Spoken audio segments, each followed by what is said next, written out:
Добрый день, дорогие друзья. Вы на канале «Культура», и я ведущий Николай Пограновский. С вами программа «Диалоги о культуре». И наш гость сегодня Иван Анатольевич Артемович. Я буду его просто Иван называть, потому что мы давно знакомы и дружу с его семьей. Так что, Иван, приветствую наших слушателей. Добрый день. Да, и я не только Иван скульптор, но он еще прекрасный педагог, и он еще мой коллега, можно так сказать, автор нескольких книг по скульптуре белорусской. Ты, как искусствовед, еще написал ряд книг. Это очень интересно. Но об этом поговорим чуть позже, если у нас хватит времени, потому что у нас на сегодняшний день есть более такая серьезная программа. Я хочу, чтобы все знали, все, кто там заинтересован в этом, что сегодня мы узнаем, какой фестиваль скульптуры будет проводиться у нас в Минске, вообще в Беларуси, и мне хотелось бы знать, какая программа у тебя, я знаю, есть лист программы, и ты об этом расскажи. Но перед тем, как начать нам программу зачитывать, я хочу сказать сразу, вы в прямом эфире, у вас есть возможность задать вопросы или Ивану, или мне, отправить смс-ку 1029. А мы начнем с того, что такое Союз художников.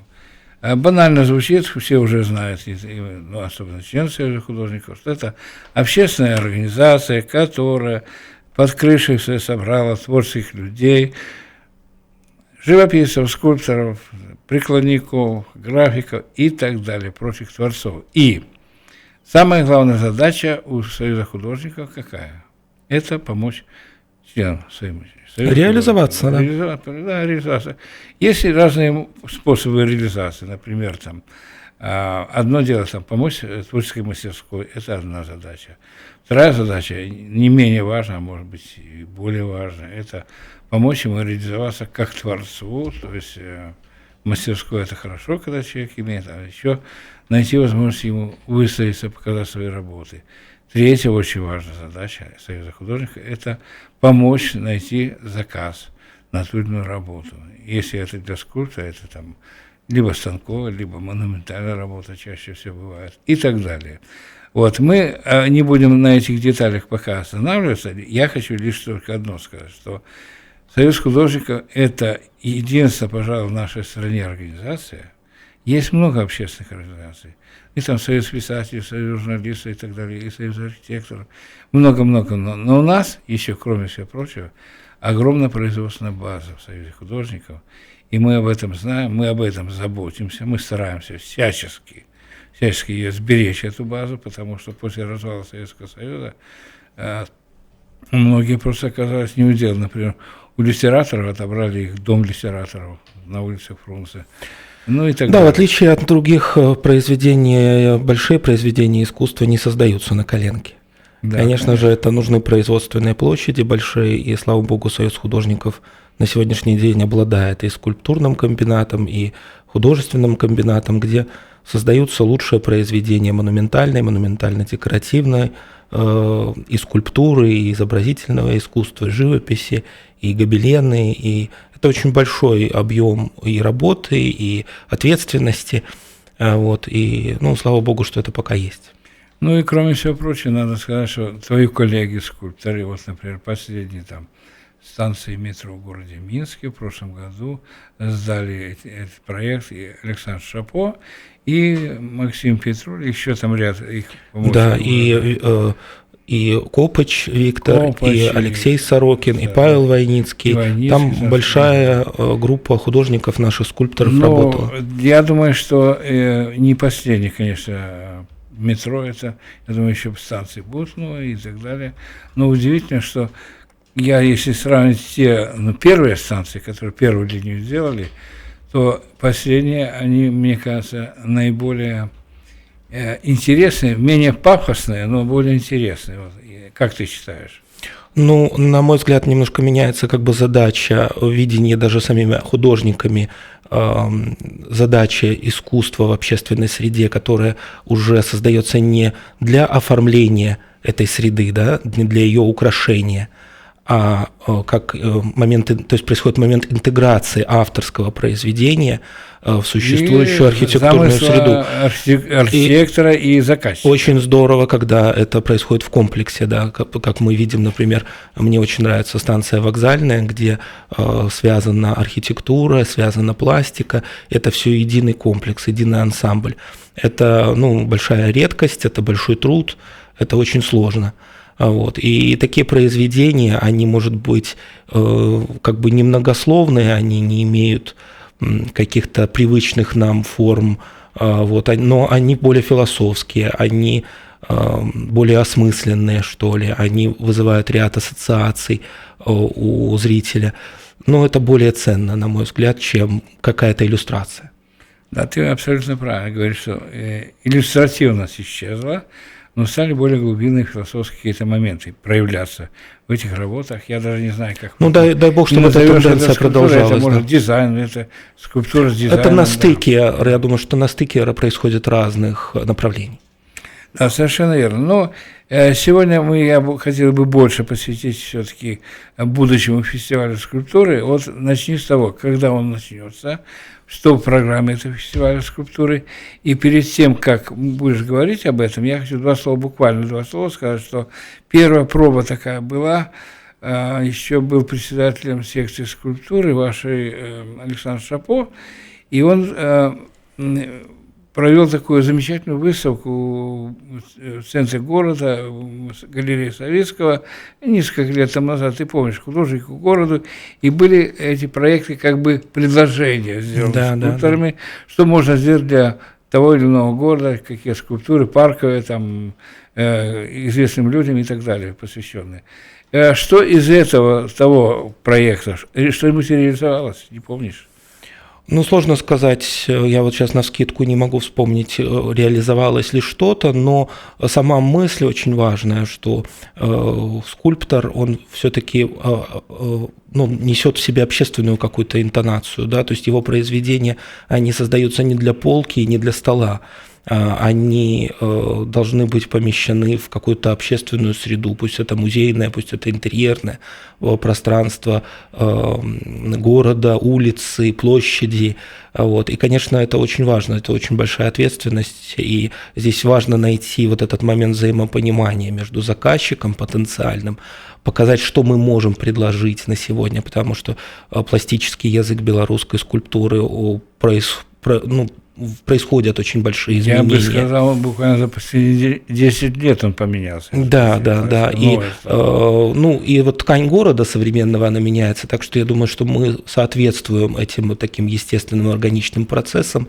Важно найти взаимосвязь, важно быть востребованными, и вот на это были нацелены эти проекты. С Александром Шапо мы провели несколько очень серьезных больших выставок, и в музее Савицкого тогда было 2 большие выставки, была выставка «Проект», как бы художник городу, да, была и выставка скульптуры станковой, каких-то творческих идей. Мы сделали несколько областных выставок, чего до нас давно никто не делал. Это была и выставка в Могилеве, выставка в Бресте. Вот. А так случилось, что вот во Дворце искусств, так скажем, святая святых Союза художников, на этих больших площадях у нас уже очень давно не было выставки. И вот задача этого года, как мы ее себе видим, наше руководство секции уже с новым председателем Сергеем Агановым, это сделать такой масштабный проект, фестиваль скульптуры, который объединяет в себе очень много залов, очень много художников. Этот проект республиканского значения, мы приглашаем художников со всех областей, ну и, конечно, с ключевых таких городов областных. Вот, задействуем несколько площадок, у нас запланировано по крайней мере 9 открытий различных.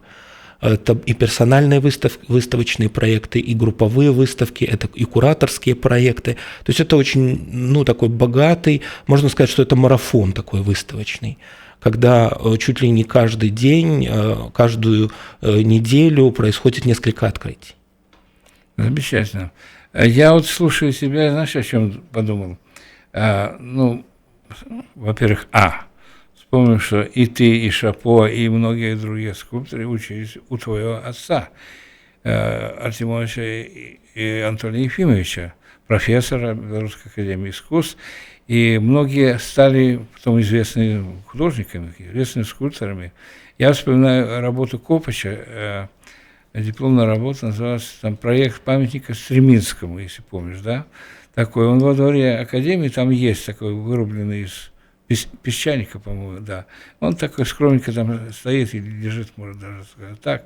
Вот человек на коленях, измученный судьбой, но не сломленный.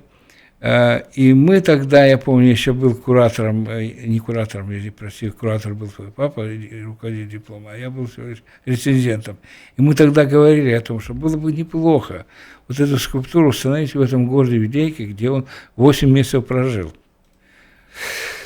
Ну, до сих пор, к сожалению, это не реализовано, может быть, когда-нибудь будет реализовано, но я так понимаю, что от местных властей это зависит. Либо и надо проявить какую-то инициативу, вот, обратиться в Союз художников, тоже город Видейка, и, может, городские власти обратят на это внимание? Ну, всегда дело за инициативой, да, потому что прицел как бы художника-скульптора, он как раз и состоит вот в таких объектах. Это не обязательно какая-то мемориальная пластика, это не обязательно памятник, но это скульптура, которая наполняет городскую ткань определенным содержанием.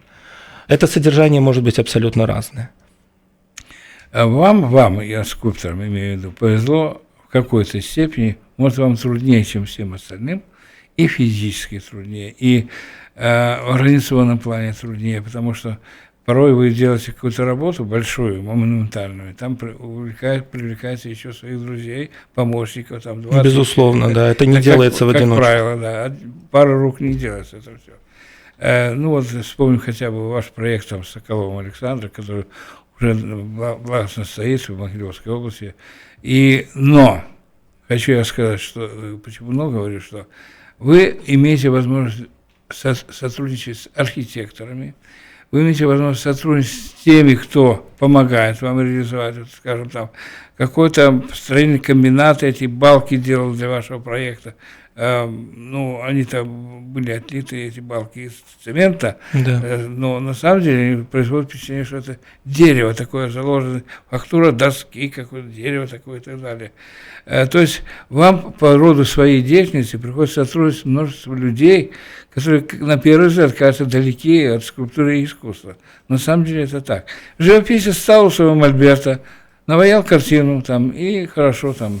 Да, у скульптора от идеи до реализации очень много проходит, конечно, времени, от создания эскиза, модели, перевод ее в материал, многое утрачивается, многое находится, опять же, вопросы, связанные с архитектурой. Это, ну, такой очень долгий, тернистый путь. И немаловажный еще вопрос, там благоустройство еще включается. А любое благоустройство в любом городе, местечке, деревне, это еще одно дополнительное архитектурное решение, которое утверждается на уровне тех властей, где это находится. Да, потом приезжает Зеленстрой. Да, Зеленстрой, там деревья, кусты, там в удачном месте. Да. Но я надеюсь, в вашем проекте там все-таки лишние деревья уберут. Ну, будет Потому видно. что я, честно говоря, смущен, что они вырастут, будут закрывать ваш проект. Это точно, я уверен. Ну, дерево имеет свойство расти. Ладно, отойдем от этого. На сегодняшний день вот этот проект, который называется Союзом художников, я именно хочу сказать спасибо Союзу художников, спасибо вашему председателю Агану Сергею, что затеяли вот этот проект. Я знаю, что ты активно помогаешь. У нас большая кураторская группа. Это и Сергей Аганов как председатель, и Константин Костюченко, и Евгений Колчев, и Ольга Нечай, и я. Это, ну, так скажем, костяк, да, а в принципе у нас задействовано еще большое количество художников, опять же, помогает руководство Союза художников, спасибо им за это очень большое, потому что, ну, организовать подобную выставку, это дорогого стоит, и даже вот элементарно, если коснуться вопроса подставок под скульптуру, где взять такое количество, как это все организовать, привести, установить, сформировать экспозицию. Это все большой труд, и, конечно же, ну, тут ни одного человека. Ну, хорошо, перейдем к более таким благостным вещам. Из того, что все-таки затевается вами, как секцией скульптуры, в целом Союза художников, Что-то наши государевы люди принимают, что-то отвергают, но в конце концов у нас в последнее время очень много скульптуры стало. Я не скажу, что много, лишнее не бывает, но скверы, парки, ну, взять того же, я вспомню сейчас Петруля, там, вместе там на улице Сухой, там кладбище было когда-то, еврейское кладбище, там стоит памятник Холокосту, работы Петруля. И Леонида Левина. Левина, да, совместно архитектора. Там где-то в Парке Победы стоит фонтан, тоже такой абстрактной формы сделан. Это очень интересно, потому что это все не безликие места, которые проходят мечане или там тренируются, там бегают, там бегом занимаются и не обращают внимания, а это вообще очень активные точки, Да. куда может любой человек, и гость столицы, и наши жители Минска могут прийти посмотреть, чему это посвящено. И это представляет, это уже лицо сегодняшней скульптуры. Ну и в конечном счете наша задача состоит в том, чтобы сделать современный Минск, да и вообще любой белорусский город таким, чтобы мы могли от одной до другой вот этой точки идти пешком, не останавливаясь, совершенно спокойно, чтобы у нас было время и на паузу, на какую-то, на отдых, и чтобы мы эти точки проходили одну за другой, чтобы у нас не было вот этих больших пауз, каких-то пустых пространств. Пусть это будут какие-то маленькие объекты, пусть это будут большие монументы, посвященные каким-то историческим событиям. Ну, собственно, и фестиваль этот затевается как такая большая ярмарка идей, да, мы очень ждем, что к нам придут и архитекторы, и представители города, представители власти, без которых реализация этих идей невозможна. Частные инвесторы, просто заинтересованные. Иногда вот частные инициативы граждан способны сделать очень многое. Чего стоит, вот, например, даже история с Борками, когда все начиналось с частной инициативы, с каких-то писем, с обращений. Вот, это очень важно. Самое главное вот зародить вот это зерно идеи, чтобы люди почувствовали, что вот это мы хотим, это нам нужно, это важно, есть решение определенное. И я не говорю мы как-то привыкли воспринимать скульптуру в наших городах как какой-то памятник или мемориал. Нет, не должны мы ограничиваться только этим. Даже какая-то абстрактная форма, стоящая на улице, в обрамлении архитектуры современной, из стекла и бетона, совершенно будет выразительно и здорово смотреться. Ну, я вспоминаю, во-первых, в этом году год посвящен нашему известному писателю Владимиру Короткевичу. И в старой части города, там Амкадор, по-моему, такая фирма есть, построила, выстроила какой-то дом, я не знаю, для каких целей, там трудно мне сказать, там ничего не обозначено, но, во всяком случае, этот дом там стоит. И руководитель этого Амкадора обратился с целью, чтобы ваши коллеги сделали, там установили памятник. Там стоит на сегодняшний день памятник по работе Владимира Слободчикова. Я думаю, что таких памятных мест должно быть больше в нашем городе. Конечно. Много приличных людей жило в нашем городе.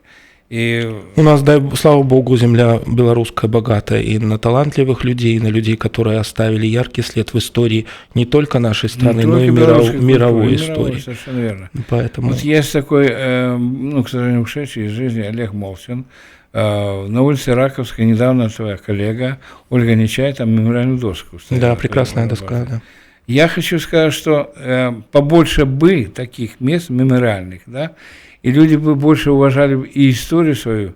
А так, кто может знать? Только те, кто занимался музыкой, композицией, знали, кто такой Олег Молчин, что он жил там на улице Раковской, и это дом, где он жил и родился. И все. А так знает масса людей, которые, во-первых, там такие культурные места, проходят люди, смотрят. Со временем, я думаю, на этой Раковской улице, а я думаю, это будет реализовано, на месте старого там завода, одного из старых заводов в городе Минске, хлебозавод номер 1, и этот хлебозавод, вся территория была продана частным инвесторам. Они там реконструкцию этих, реставрацию этих домов делают и все. Один даже из моих знакомых выкупил одно здание и там собирает галерею художественную сделать. Это очень хорошо. То есть в старой части города это для жителей города Минска, вообще для белорусов, для гостей нашей Это столицы. еще одна активная точка, Это, да, куда там можно целая прийти. улица будет, там кусок такой, квартал целый, получается, от пересечения с Витебской улицы до Юбилейной площади. По сути дела, это все культура. Вот. Ну, расскажи мне, пожалуйста, еще самые ближайшие проекты, которые вот там есть в этой программе. Например, я прочитал, что кроме того, что у вас будет, ну, типа, в процессе этого фестиваля будет выставка анималистической скульптуры. Ну, вот у нас вообще, да, фестиваль, он строится по принципу нескольких блоков, да, то есть вот центральное событие фестиваля – это открытие большой сборной выставки во Дворце искусств. Мы, опять же, хотим уйти от такого традиционного формата, немножко и разнообразить эту выставку персональными павильонами художников. Мы представляем 7 различных авторов, приглашаем наиболее ярких, интересных художников из областей. Это и Андрей Воробьев из Могилева, это и Петр Кузьмич из Бреста, это и Владимир Пантелеев из Гомеля, из Гродно, простите, да. Это и Сотников Сергей из Витебска, да. Ламейко Владимир из Минской области, Солигорска, да, Александр Шапо, минчанин наш известный. Вот. Ольга Орсик, так, в эту мужскую компанию нам поможет разбавить своей такой яркой, очень чувственной скульптурой. В общем, мы делаем такие авторские павильоны, куда мог бы человек зайти и познакомиться с творчеством отдельного художника, так более развернуто, с его представлением, с его каким-то проектом персональным. Это может быть серия работ, связанная в связи с графикой какой-то даже авторской. Обязательно мы увидим портрет этого художника, да, потому что автор обычно скрыт за своим произведением. Он как бы подразумевается на выставке, что эту вещь создал какой-то человек, но мы его не видим, мы его не знаем, и с ним не знакомы. А здесь все-таки задача стоит представить именно художника, автора более так значительно. Ну, конечно, на фоне большой сборной экспозиции мы предлагаем нашим художникам выставить не только скульптуру, но и, может быть, какие-то графические произведения. Традиционно скульптура и графика, они взаимодополняют друг друга очень здорово, и в пространстве именно Дворца искусств, большого зала, нам кажется, что это будет уместно и будет помогать очень сильно экспозиции, ее разнообразит. Это что, если говорить о большой выставке во Дворце искусств, как бы центральном событии.